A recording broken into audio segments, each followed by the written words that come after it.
Every time someone gave me a glass of wine, I thought they were playing a trick on me, or they were going to laugh at me when I didn't pick the right taste profile or the right variety or the right year. Like I just thought I was going to get laughed out of the room if I couldn't tell a 2005, Burgundy from a 2006. And I thought everybody knew more than they actually did. This is the Deep in the Weeds podcast. I'm Anthony Huckstep. As we've discussed, the events of 2020 forced many to pivot and change their business models to survive. For many, it was an awakening, a chance to change their business in ways they never thought they had the time or the bravery to do. Others have opened businesses over the last 12 months, and the insights garnered during this time have allowed them to create hospitality models that are far more resilient. Max Walker is the owner of Paranormal Wines in Campbell in the ACT. Max, how you going? I'm good, thanks, mate. How are you? I'm good. You're literally moments away from opening your very first venue. How does that feel? It feels pretty weird. It's. I don't know. It's. I think it would be a surreal feeling for for anybody that's doing it, but to be doing it in this setting I'm still wrapping my head around it and processing it. But no, it's really exciting. Very, very exciting. Well, you've worked in award-winning venues in Melbourne and Sydney, and you're now in the capital in Canberra. Tell us, why did you come to Canberra in the first place? My partner Georgia, we met when I was living in Sydney, and she is from Canberra. We after dating for a little while, we decided to visit Canberra, and the only other time I'd been to Canberra was when I was about 14 years old with my dad. I'm originally from New Zealand, and he's quite a prominent architect in New Zealand, and architects hate planned cities. So we remember driving through Canberra, and he was just ragging on it the whole time about how there's too many roundabouts and too much space, and it's not organic because it's all planned and it's one man's vision, and it shouldn't be, city shouldn't be like this, And then obviously, I moved to Australia when I was about 22, moved to Melbourne, and then subsequently lived in Sydney as well. And everybody they just rag on Canberra. So it's not really fair, really. And so anyway, I obviously started dating someone that was from Canberra, and then visited the city. And when you kind of go somewhere with someone who knows where the cool stuff is and what the right thing to do is, you see it through a completely different lens. Also, I was lucky enough to have a good friend of mine, Nick Smith, open a bar called Bar Rockford, and then had heard a lot about that and really wanted to visit. And then me and Georgia visited, and we walked upstairs up into this amazing bar, and I was like, fuck, this is awesome. This is not even like a great bar in Canberra. This is a great bar like Australia, Australian standard. Then from there, we just kind of discovered all sorts of great markets, other great venues, amazing parks. And then, just kind of gradually thought maybe we should just move here, maybe let's turn the holiday into our lives, really. So, yeah. Well, the food scene has really changed quite a lot in the last 5 to 10 years in Canberra. It's quite extraordinary. And as you say, there's some venues that could hold their own in some of the best cities in the world. Yeah. And Paranormal Wines is something a bit different, not just for Canberra, but for Sydney or Melbourne as well. Can you tell us the idea behind Paranormal Wines? Yeah, so Paranormal Wines, I'll give you the spiel, is a sort of, I guess, a natural wine focused bottle shop. That I guess the unique aspect about it is that we do offer a drink-in option for a small corkage. So essentially, we're a bottle shop and a bar. So it's more of it's not really an original idea. It's a very kind of European model. I mean, it was kind of inspired through a couple of years ago. Georgia and I went to London and Paris, and going to places like P. Franco and the Le Cave de Septime in Paris, and just these amazing kind of little bottle shops that were kind of just more than bottle shops. They were kind of a space to you could have a little snack, you could kind of chat. you could take away stuff, you could have in, and it was just a really different setting to like appreciate all these kind of amazing, kind of interesting wines that I'd never seen before or seen photos of, and I'd never been able to get my hands on in Australia, and just be served by someone, wearing a t-shirt, who's very kind of like, just in a really relaxed, casual setting, and it just kind of stripping all the pretense away, was something that I really stuck with me and resonated. And so, that's, I guess, how the idea was born. Did the concept change at all given the events of 2020 with the pandemic and the impact that it had on the hospitality sector? Yeah, for sure. I mean, the concept was born in the pandemic. I guess the roots of it, the seeds of it, were planted during those trips to the trip to Europe. But this is definitely a COVID business. I was lucky enough to be working at Bar Rockford at the start of the year. Georgia had started her job. We moved in December, and I started working. So she started working in December, and I started working in January, and was just loving it. And just I was getting to sell some really cool wine, working with some really great people, really lovely team there, and just serving. Getting to meet a lot of the Canberra hospitality community working there, because it's kind of like it's a kind of unofficial knockoff spot for hospo there, and lots of interesting people. It's a bit of a hub, so got to meet some really great other kind of interesting operators and staff that worked at different venues, and was just having a great time. Really enjoying myself. And then obviously COVID hit, and as a casual employee that hadn't been working for the company for very long, and also being a New Zealand citizen, I wasn't eligible for any benefits. So that was pretty hard. But we were lucky enough to be in a position where we live in a nice house in Ainslie, and Georgia has a pretty stable job that didn't get too affected by COVID. So it was just, I guess born out of me, like, okay, bit of a, as everybody, a lot of people that have been on this podcast, those going through those moments of like, me sitting at home with no job thinking, are restaurants ever going to be a thing anymore? Like, are people going to like have the money to go to restaurants and spend $100 on a bottle of wine and $50 on a steak? Like, I don't know if they are. If maybe this is, the apocalypse mode sets in, and you're like, you don't know, there's just so much uncertainty. And, with the, obviously hospitality being hit harder than most industries because of, all the hygiene stuff, and it's seen as it definitely is seen as a kind of a luxury by a lot of people, and I didn't know whether it was going to be a luxury that people then decided they couldn't afford to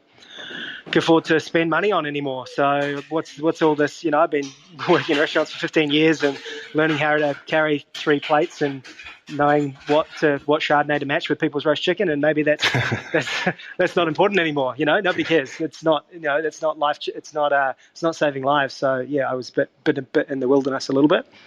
What did it feel like being from New Zealand and living in Australia, and we're kind of like pretty close mates, even though we're different countries, to be sort of left out of the government's equation in regards to support? How did you feel about that?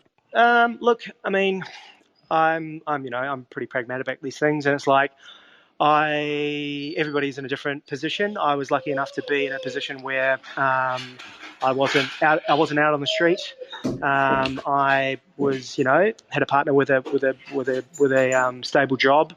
So I was very, very much luckier than most. The sad thing about COVID is it's really affected people mainly closer to the poverty line than myself. So I felt,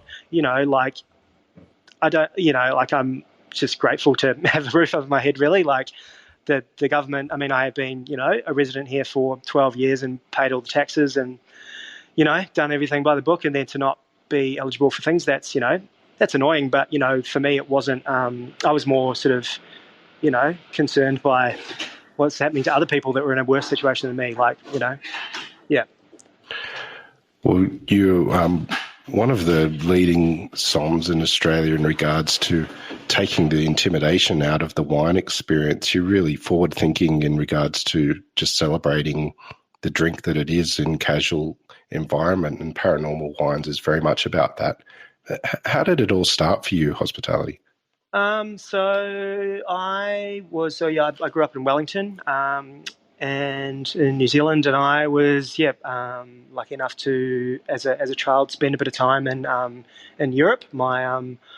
I had an auntie and uncle and cousins that lived in a small town in the northern part of Italy, near the Slovenian border, and we got to travel there a couple of times. And we just, I don't know, food was always part of my life. Like my mum was a really good cook. Dad he's just like the biggest fan of restaurants in the world. He's just like kind of he's he is the man about town in Wellington CBD. Like everybody, for many years I was known as Roger Walker's son, just because he was just he would frequent all the local haunts and latest restaurants, and he was a real champion of taking me out to restaurants from a very young age. I remember trying sushi when I was like 8 years old, and all these things that I was very exposed to a lot of really amazing cuisine, and it was always seen as a really kind of important thing within my family. And I guess, so I started, he was a regular at a restaurant called Cafe Brava, which is now something else, but that was at the bottom of Courtney Place in Wellington's kind of CBD. And a guy called Christian McCabe was working there. And then Christian and his business partner, Sam Chapman, and then Leon, they ended up buying an old Swiss cafe called the Matterhorn on Cuba Street, and redid that into a kind of a bar, and then more into a restaurant. And Christian also went to, because Wellington's a tiny place, he also went to primary school with my stepbrother. So I went in when I was probably just on 18, and had a couple of beers and maybe a mojito, and thought, wow, this is pretty cool. Eventually got a job. Christian was looking for like I think my technical title was stock boy. So just essentially a lackey to Matterhorn. Was kind of as clever a businessman as Christian is. Was kind of ill-advised that the cellar was actually upstairs. So every delivery I had to, every box of wine, every carton of soft drink I had to ferry upstairs. So I got pretty fit, and split a few jeans. Tried to wear cool tight jeans to work as the fashion was. Everybody wanted to dress like a member of the Strokes back then, and just split a couple of pairs of jeans, carrying boxes. So I learnt to wear loose fitting clothing. And then essentially my job was to kind of organise the cellar, check off all the deliveries. They had a really big wine list, so it was just kind of categorising all that sort of stuff, and then just doing the prep. So Matterhorn was kind of probably one of the busiest bars in town. Also over the filming of like the Lord of the Rings trilogy, all the like Elijah Wood and all those guys would come and hang out. It was a bit of a crazy hotspot. So I was just, one of my jobs was prepping for the bar. So I used to make like buckets of Bloody Mary mix. I used to count 30 punnets of limes a day, pick 15 punnets of mint, because everybody was fucking drinking mojitos, and making heaps of sugar syrup. And so I just kind of worked during the day, and then when the bartenders came in, everything was kind of ready to go. And now, having been a bartender now, that was pretty fucking it's pretty lucky, bartenders, having some 18-year-old doing all your prep for you, like that was my first job. And then Christian and Sam opened another venue next door to the Matterhorn called Mighty Mighty, which is more like a Berlin style kind of loose nightclub bar, which was really fun. And that was a gig venue. And then I ended up working behind the bar there, and playing in a band that we used to play there quite often. And it was a good little it was a good little hub, that little Cuba Street precinct. And got to meet a lot of good Wellington locals, and ended up meeting a couple of guys I would end up working with quite closely in the future.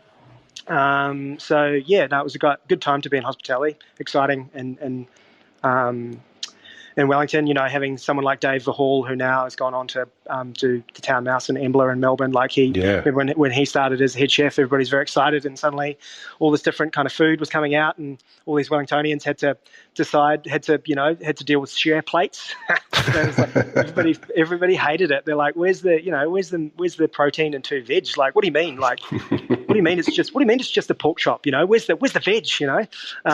Just those conversations going on and on and on.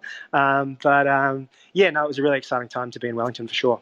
Well, speaking of shared plates, you worked at a venue in Melbourne that was really part of the revolution of shared plates in Australia with the Movida Group. What was it like working with Frank?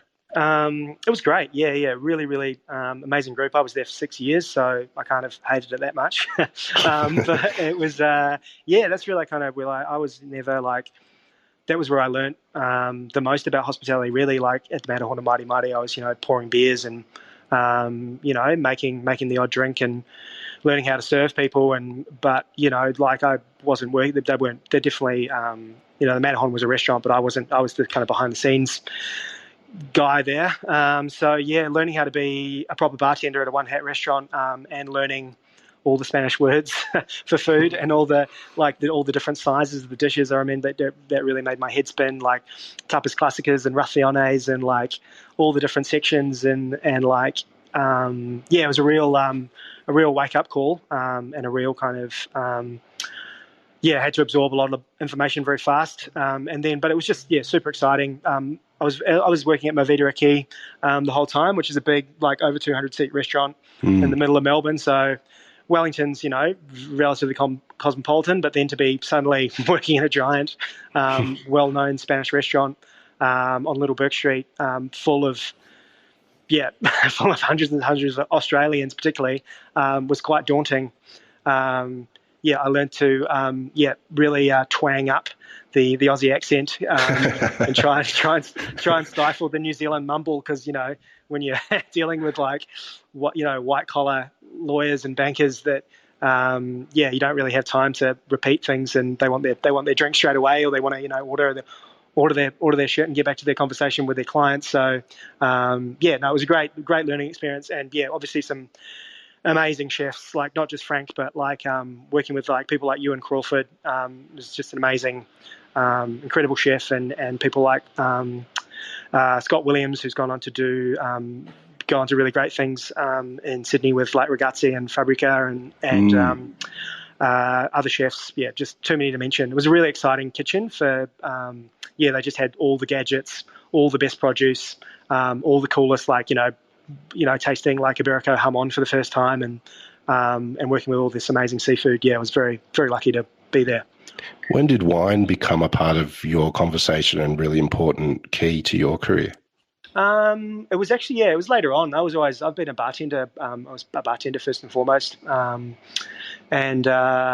was really into, got into beer, got into craft beer when that sort of took off, I guess. That was probably still back in New Zealand. Wine was always something that I found always put in the too hard basket. It's too tricky, too curly, too many variables, too many foreign words. There's too many grape varieties, don't understand. And I was just really really terrified of wine, as a lot of people are. I was worried that Matterhorn had a huge wine list, and but I remember a couple of moments actually, growing up in New Zealand, I wasn't that enamored with New Zealand wine, Marlborough Sauvignon Blanc and Citrello Targo Pinot weren't my favourite things, and they were the things that we were really known for. And so I was like, okay, I'm not really into that thing. I'll rather drink a hoppy IPA from California than drink a kind of cat's pissy, grassy Sauvignon Blanc. But I remember one day Christian poured me a glass of wine, and I was like, I tasted it, and it just tasted so incredible. It wasn't tropical, it wasn't super acidic. It just tasted really energetic and lively and really beautiful. And I was like, what was that? And he was like, that was a Sauvignon Blanc. And I was like, no, it wasn't. And he's like, yeah, it was. And I'm like, no, it wasn't. It was like, every time someone gave me a glass of wine, I thought they were playing a trick on me, or they were going to laugh at me when I didn't, pick the right taste profile or the right variety or the right year. I just thought I was going to get laughed out of the room if I couldn't tell a 2005, Burgundy from a 2006. And I thought everybody knew more than they actually did. But I never. I just thought he was pranking me. I was just like, "That's not a Sauvignon Blanc." He's like, "Yeah, that's a Sancerre. That's a wine from the Loire Valley in France, which is kind of known as the home of Sauvignon Blanc." He's like, "That's what Sauvignon Blanc should taste like." And I was like, "Okay." And then he did the same thing with Burgundy, with Pinot. He did the same thing with like Chardonnay with Chablis, and I was like, holy shit, this stuff's really delicious. And but then I kind of didn't really. I was still in my kind of beer and cocktail world, learned a little bit about spirits, and then obviously working at my Vita, it was really great. I guess the gateway was like sherry, and a lot of us were also getting into like sour beers from Belgium and stuff like that. And then sherry has all those kind of weird kind of tertiary notes that are non-food related, so you get those really kind of really kind of oxidized, strange, salty, or just not so much not food, but things that are like when you get like savory elements in wine, and not things that don't taste like fruit. When you start getting things like taste like vegetables and proteins and dairy and stuff like that, I just found that really like exciting. Here's a thing that's made with fruit that tastes like salt water with, I don't know, freshly shaved asparagus in it or something. And then I guess, then there was all these wines that we weren't allowed to sell to. I remember there was a bottle of Tom Shawbrook's Giallo, which was made with Sauvignon Blanc back then. And the Somme, Locke was like, okay, so this wine here, the weird one with the cloudy one with the paper label, is like, do not sell that to someone that orders a Sauvignon Blanc. Do not do it. Under no circumstances sell that to someone that asks for a Sauvignon Blanc. They will spit it back in your face. So I was like, wow, what's this all about? This kind of natural wine thing. And then there was like, we'd have these, we were pouring wines by, we'd special wine by someone like Pat Sullivan, like a Pinot, and then, the suits would send it back. And I was like, that's cool. why don't they like that? That's kind of really intriguing to me. And, it was whether it was a little bit spritzy, it was too earthy, it was too high acid, it didn't fit their little idea of what a Pinot Noir should taste like. So they didn't understand it. So they threw it back in our faces. So, and then we had this, me and you and the chefs and, people like Scott and another friend of mine, Kane Volcon, who's another chef at my Vita. We had started this thing called Beer Club, because we were only allowed it was on Saturdays. So Sundays, the restaurant was closed, so everybody could, afford to have a couple of drinks on a Saturday night because nobody had to work the next day. And then we were only allowed Maritz Lager, which is a lager from Barcelona, as our knockoff. That was the company-wide policy, and we just got, after many, many years of Maritz for knockoffs, you just, fucking can't stand it. It's just like, it tasted so gross. I'm like, my palate is scarred with Maritz. I mean, nowadays, like I tried having one like about a year ago, and it still like, was a bit too triggering, and I wasn't ready for another Maritz. But and I'm sure a lot of my Vita employees feel that way. So we started this thing. Was like, okay, let's all bring like an interesting beer to drink instead of Maritz after work, and everybody did like a little bit of research, and we had to talk about it. And then Beer Club turned into like Cider Club, turned into Pet Nat Club, turned into Wine Club. It was just like kind of the natural progression of like those flavor profiles, those weird yeasty, oxidized, strange things that we found and like that everybody enjoyed in sherry, then enjoyed in cider.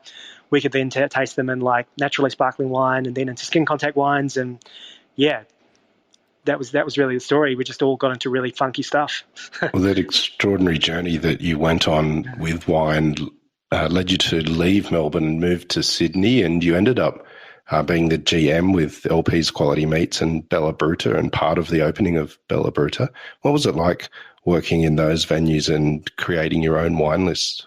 It was amazing. Like working at LP's was like, I don't know, my favorite hospitality experience. Like those guys are just so wonderful. Like Luke and Tanya are just like the most amazing operators and just really great humans. And they gave me some really amazing opportunities to sort of work with wine and kind of learn the ropes, learn on the job.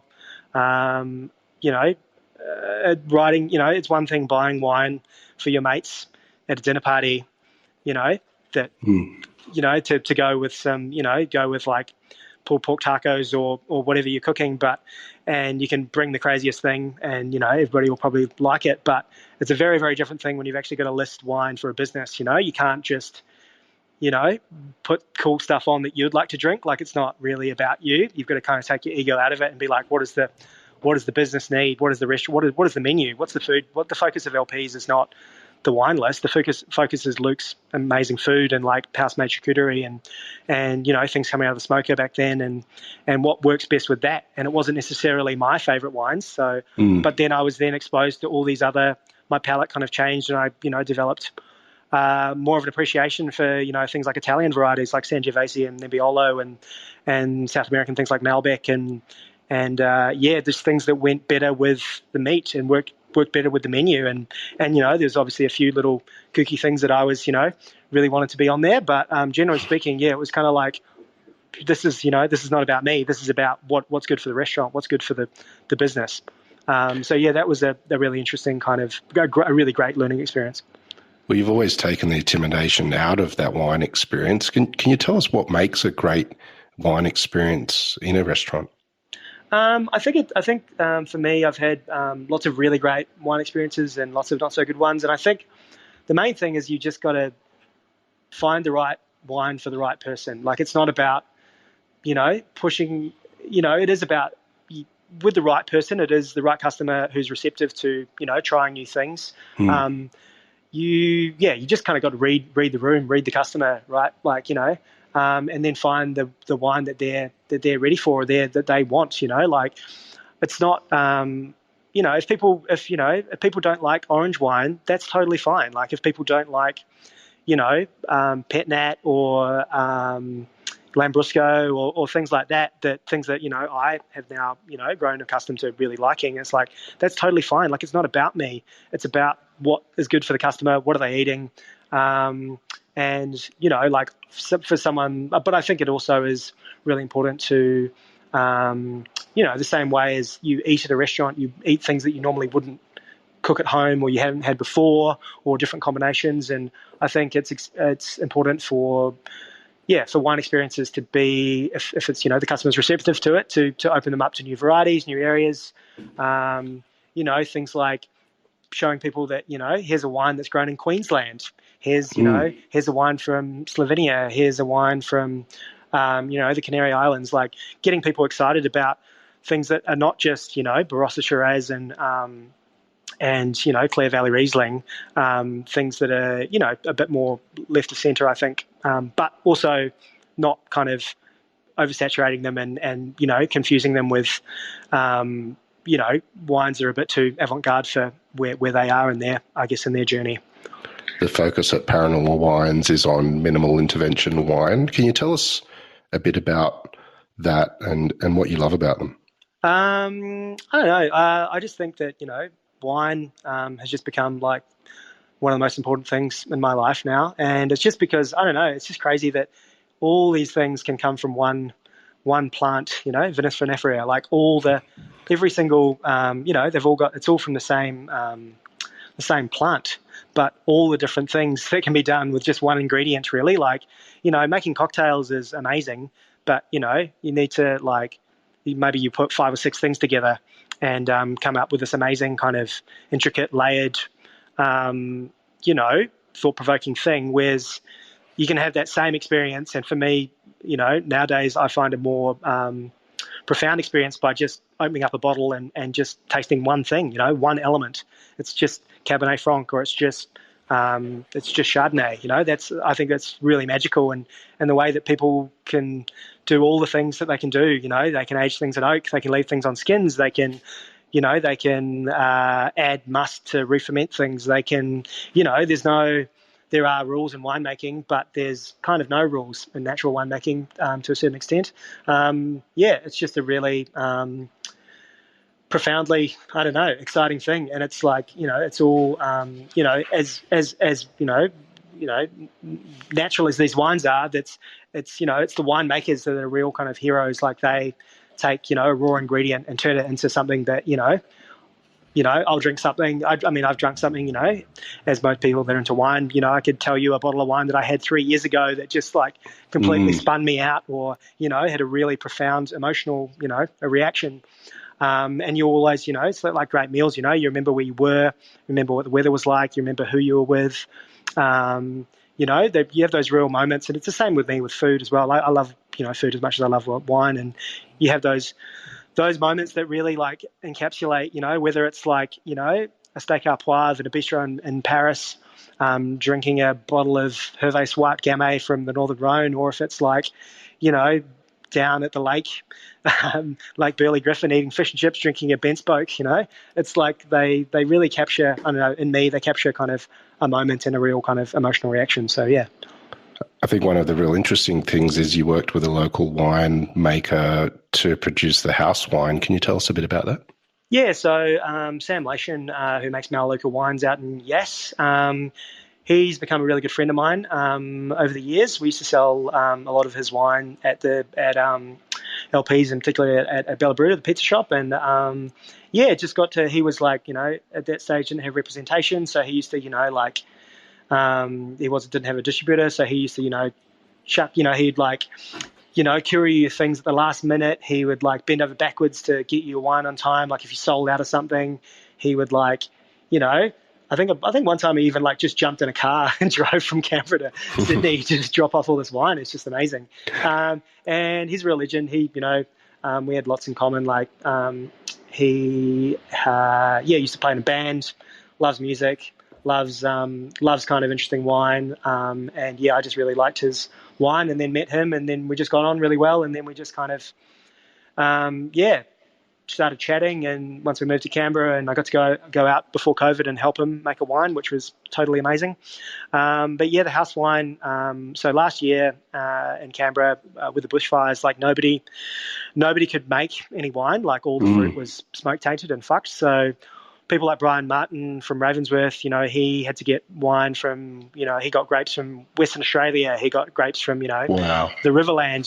He set up all these amazing, like, called in all the favours, and ended up, trying to, because they had to salvage something, the whole year. That's like their whole, one harvest is their, their year's earnings, And Sam, did something similar. He worked he ended up getting some really great quality grapes from the King Valley in Victoria, one of which he made into an aligoté, and the other one, which was a Gamay, which he ended up making a rosé out of, which ended up being the Paranormal Rosé. So, we're very lucky to be selling exclusively through the shop, and we're in talks with some other winemakers about doing project wines in the future. So, that's pretty exciting. So you've created this business, which is part bottle shop and also wine bar. You can enjoy the experience. What would be a typical experience at Paranormal Wines? I would like to think it would be, somebody would come in. We're not going to take any bookings. This whole Paranormal Wines business model was to try and make it kind of as far away from a restaurant as possible, to kind of really strip it back into being like just about the wine. I mean, we didn't have much money to do the fit out, so the fit out's pretty minimal. It's just like bunning shelves with a lot of wine on them. The experience I would like to think was, somebody comes in and the great thing about the ACT with liquor licensing is you can kind of have on and off premise in the same room, which you can't do in New South Wales. That's why all pubs have like off licenses, which you have to have a separate entrance and a separate room. You can't just be sitting in a bar and then be enjoying a glass of wine and be given a bottle over the bar to take home. You have to go into a separate room, which is, you don't have to do that in Europe, that's for sure. So we're really lucky with the licensing in Canberra that people can come in and buy a bottle, but they can also taste. We're going to do about 6 or 7 things by the glass. So people which is a really great gateway point to introduce people to things like orange wine and pet nats and reds that are quite light. So we chill them down, and so people can kind of try before they buy. And so, because the last thing I want is someone to be pushed into buying a $50 bottle of wine that they take home and they open and they think's gross and they don't understand it, and they're like, well, I hate natural wine now and I'm not going back to Paranormal Wines because, and it's just like, again, it just comes back to like giving the customer like the right wine for the right setting, and yeah, like there's wines that that I don't expect everybody to like everything, but yeah, that's really great that we can actually serve in, and then I can have a bit of a dialogue about the wine with them, and the producer or the variety or the area, and I kind of like to think of it, and I would like to think of it as like kind of like a record shop, right? So I learning about music, I learned a lot about music through my older stepbrother Sam and his friend Jeremy, that owns a record shop called Slowback Records on Cuba Street in Wellington, and I was like be listening to like, I don't know, Blur or Radiohead or something like that, and I'd walk in as a 16-year-old, and Jeremy or Sam would be like, what are you listening to at the moment? And I'd be like, oh, blah blah blah, a certain record, and they would like give me like 5 records that were like really seminal versions of like, oh, you like the Strokes, here's the Velvet Underground or the Stooges, or here's here are all the influences, here's all the kind of, here are these amazing little offshoots, and here's a side project by this person, and la la la la, and I like to, and I just got my horizons like broadened really quickly in a really amazing way, and I'd like to think that if I can capture some of that with wine at the shop, I'll be very happy. That idea that people come in and they say, oh, I like I like Ravensworth wine, and then I get to then point them in the direction of, say, some really great Chiantis, or some more interesting, some sort of wines that are influenced influences on Brian, and and that learning in that kind of, in that way that's kind of expansive, and hopefully like fun, and the main thing with the venue, I just don't want it to be pretentious. I think just wine is just so fucking pretentious. I just want it to be I want it to be fun and not scary. I don't want to be I just thinking back to my 18-year-old self being terrified of not knowing whether a word on the label was the area or the grape or the producer or the DOC or the or the appellation. I just want to kind of try and strip that back as best I can. Well, you do a great job of that, and I think you're really going to broaden the horizons of many people in the capital. And as a resident, I'm pretty stoked that you're opening Paranormal Wines. Max, it's been great to hear your story. Good luck with the venue. Thanks very much, man. Please keep in touch, and we'll talk again soon. Awesome. Thanks very much, Huck. This is the Deep in the Weeds podcast. I'm Anthony Huckstep. Stay tuned as we share the stories of Australia's hospo community, suppliers and producers in search of hope during this pandemic. Special thanks to executive producer Rob Locke for making this all happen. Follow us on Instagram at Deep in the Weeds Podcast, or email us at podcast@deepintheweeds.com.au. Stay safe and be well.